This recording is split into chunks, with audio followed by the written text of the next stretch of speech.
তুমি এমন একটা ব্যক্তি যে কয় আইলো তার পিছেই যাও, গেলে পরে তোমার ক্ষতি হয়, লাভ হয় না। কথাটা ঠিক না বে ঠিক? ঠিক। রাগ করলা? না, না। যখন তোমার কাছে টাকা পয়সা থাকে, এখন তোমার আপন বন্ধু বান্ধব, কাছের মা বাবা মা থাকে। যখন তোমার কাছে টাকা পয়সা থাকে না, তোমার আত্মীয় স্বজন কোনো বন্ধু বান্ধব তোমার কাছে থাকে না। কথাটা ঠিক না বে ঠিক?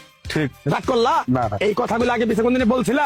না। তুমি মানুষের পিছনে যায় হাজার হাজার টাকা পয়সা নষ্ট করো, তোমার পিছনে এসে কেউ 10টা টাকা ক্ষতি করে না। কথাটা ঠিক না বে ঠিক? ঠিক, ঠিক। আরেকবার কও বিসমিল্লাহ, বিসমিল্লাহ। আরেকবার কও সুবহানাল্লাহ। সুবহানাল্লাহ। বিশ্বাসে বস্তু মিলে তর্কে বহুদূর।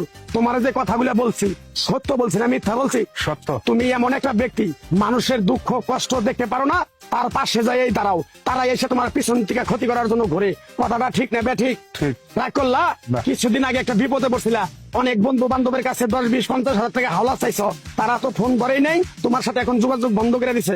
কথাটা ঠিক না বে ঠিক? ঠিক, ঠিক। রাগ করলা? না, না।